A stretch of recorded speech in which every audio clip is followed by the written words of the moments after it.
नमस्कार. आज आहे संडे स्पेशल. आज बनवणार आहे मी उडीद वडे. आमच्यात ठरलेला मेनू असतो संडेला. मुलांनाही खूप आवडतात उडीद वडे, त्यामुळे आज मी उडीद वड्याची तुम्हाला रेसिपी शेअर करणार आहे. ती तुम्ही नक्की लास्टपर्यंत बघा. चला तर मग आपण रेसिपीला स्टार्ट करूयात. व्हिडिओ एंडपर्यंत बघा. ही उडदाची डाळ आहे. ही मी 2 वेळा पाण्याने स्वच्छ धुवून रात्रीच भिजत घातली होती. रात्री भिजत घातल्यामुळे काय होतं, डाळ आपली चांगली भिजली जाते व आपलं पीठ व्यवस्थित फुगलं जातं. त्यामुळे ही रात्रीच डाळ भिजत घातली होती मी. ही डाळ 2 वेळा स्वच्छ धुवून घ्यायची अनेकदा पाण्याने आणि अशी नितळत ठेवायची. यातलं सगळं पाणी जातं. आणि आता लगेचच आपण काय करणार आहे, ही डाळ अजून ओलसर आहे तोपर्यंतच पूर्ण पाणी नितळून द्यायचं नाही, लगेचच पटापट करून घ्यायचं. त्यामुळे काय होतं, आपल्या डाळीला जास्त वेळ बारीक व्हायला वेळ लागत नाही. आता इथे बघू शकताय तुम्ही, मी इथं थोडीशी डाळ घेतलेली आहे. आपण ही थोडीच करून बारीक करून घेणार आहे. लहान मिक्सर भांडं घेतले सांगते तुम्हाला. यामध्ये डाळ जरा लवकर बारीक होते, त्यामुळे मी हे मिक्सरचं छोटं भांडं घेतलेलं आहे. यात मी थोडंसं मीठ टाकलेलं आहे. मीठ टाकून बारीक केल्याने काय होतं, ह्याला पाणी सुटतं आणि डाळ बारीक होते. हे पाहू शकताय. ही डाळ आपली पूर्णपणे बारीक झालेली नाही. यामध्ये आता आपण थोडंसं पाणी घालणार आहे. पाणी एकदम घालू नका, नाहीतर आपलं उडदाचं पीठ आहे ना, हे एकदम पातळ होतं. त्यामुळे आपले वडे चांगले होत नाहीत. हे थोडंसंच असं बारीक करून घ्यायचं, थोडं पाणी घालून. इथे मी 2 ते 3 चमचे पाणी वापरलेलं आहे. आता आपण हे दाखवते तुम्हाला मी बारीक झालेलं आहे कसं, हे पाहू शकताय तुम्ही. आता अशाच प्रकारे आपण सर्व पीठ बारीक करणार आहे.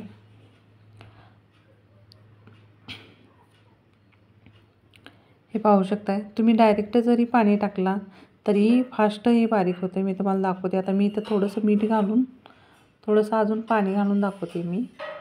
हे पीठ एकदम पटकन बारीक होतं. तुम्ही असं पण बारीक करू शकता, पण जेणेकरून तुम्ही पाणी जास्त घालून बारीक करू नका. पीठ पातळ होऊन देऊ नका, फक्त एवढंच करा. कारण की आपल्याला पिठाला पाणी जर लागलं तर घालता तर येतं थोडंसं. हे बघू शकताय, आपलं हे पीठ अशा प्रकारे बारीक झालेलं आहे. आणि पीठ थोडंसं रवाळच करायचं, एकदम बारीक करू नका. मी अशा प्रकारे हे सर्व पीठ बारीक करून घेतलेलं आहे. ह्याला थोडंसं फेटून घ्यायचं पीठ. शक्यतो करून हातानेच फेटा, छान फेटलं जातं. मी तर चमच्याच्या साहाय्याने फेटते आहे.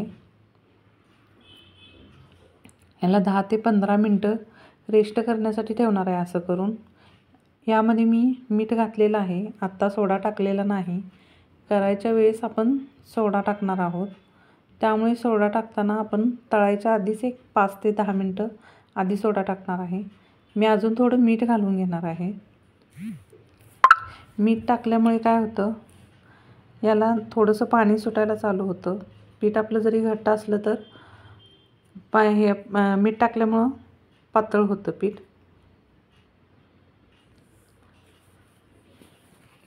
मुलांना आवर्जून निदान 8-15 दिवसातनं तर तुम्ही उडदाच्या पिठाचे वडे किंवा आपण ज्वारीचे पीठ दळून आणतो त्यात तरी थोडंसं टाकत जावा उडदाचं पीठ. कॅल्शियमयुक्त भरपूर असतं उडीद हा. हे मी आता 10 ते 15 मिनटं रेस्टसाठी ठेवणार आहे. अजून थोडंसं हे पीठ घट्ट झाल्यामुळे मी थोडंसं पाणी टाकत आहे. हे मी आता हाताच्या साहाय्याने अनेकदा ह्याला चांगलं हलवून घेणार आहे.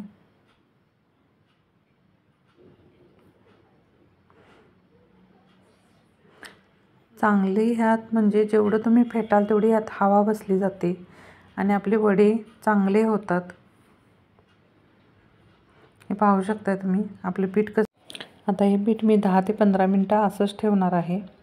त्याच्यानंतर हे बघू शकताय, हे मी 10 ते 15 मिनटं असं पीठ ठेवलं होतं, त्यामुळे फुगलं आहे पीठ. यामध्ये तुम्ही काळी मिरी, थोडीशी हिरवी मिरची व खोबऱ्याचे कापही टाकू शकता. आमच्या मुलांना आवडत नाही. मी इथे मॅगी मसाला वापरणार आहे. इथे मी काळी कढई ठेवलेली आहे. काळी कढई कशामुळे ठेवली आहे, कढई ही खूप तेलकट होते, ॲल्युमिनियमची, म्हणून मी इथं लोखंडी कढई ठेवलेली आहे. यामध्येच आता मी एक मॅगी मसालाची पुडी वापरणार आहे. याने टेस्ट खूप छान येते. आमच्या मुलांना अशा प्रकारचे वडे आवडतात, त्यामुळे मी मॅगी मसाल्याची एक पुडी वापरत आहे. आपण थोडासा सोडा पण वापरणार आहे. सोडा थोडासाच घाला, कारण की आपण हे रात्रीच पीठ भिजत घातलं होतं, त्यामुळे सोडा जास्त लागत नाही. हे पाहू शकताय, सोड्यामध्ये अशा गाठी असतात, त्या फोडून घाला. तळण्याच्या आधीच एक 5 मिनिटच घालायचं.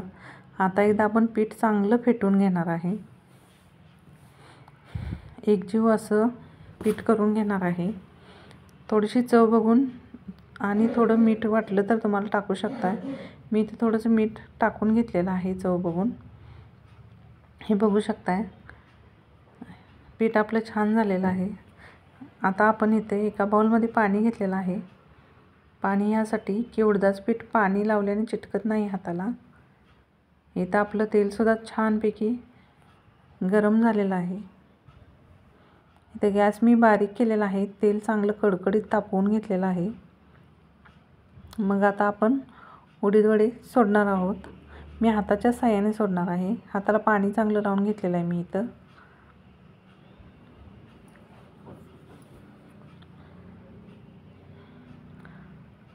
हाताने छान होतात वडे. तुम्ही नक्की ट्राय करा. एकदा दोनदा चुकतील, पण तिसऱ्यांदा नक्की येतील. असा एक गोळा करून घ्यायचा आणि आपल्या अंगठाच्या साहाय्याने मध्ये एक होल पाडायचं आणि असे हे वडे सोडून घ्यायचे. हे बघू शकताय तुम्ही, तेल किती छान आपलं तापलेलं आहे. लगेच वडे सोडल्यावर त्याला झारी लावायची नाही, नाहीतर आपले वडे झारीला चिटकले जातात. ते आपोआप वरती येतात तळेल तसे. त्यामुळे लगेच पटकन झारी लावू नकासा. इथे मी 2 ते 3 वडे सोडणार आहे आणि बसले तर एखादा सोडेनच.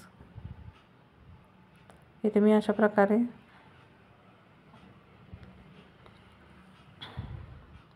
3 ते 4 वडे सोडून घेतलेले आहेत. हे बघू शकता आपले वडे कसे छान तळायला लागलेत. मी तर गॅस आता थोडासा फास्ट केलेला आहे. हे बघू शकता आपले वडे असे फुगून वरती आलेले आहेत.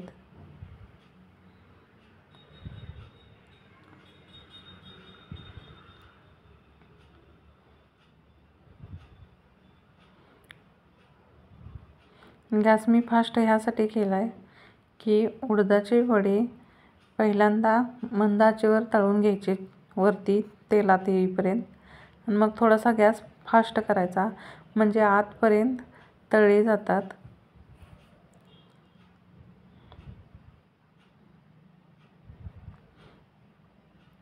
सोनेरी होईपर्यंत तळून घ्या वडे छानपैकी.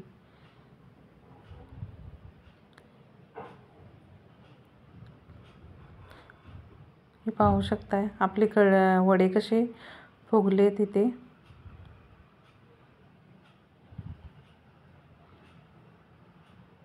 इथे माझे आता वडे तळलेले आहेत. मी काढून घेणार आहे आता.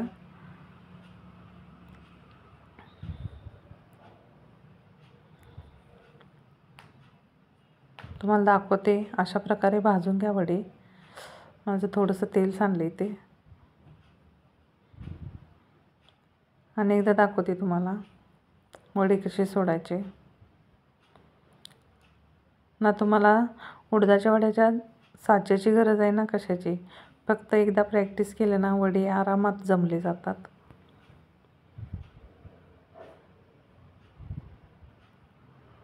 वडे सोडताना व्यवस्थित सोडा, नाहीतर हाताला तेल पोळेल.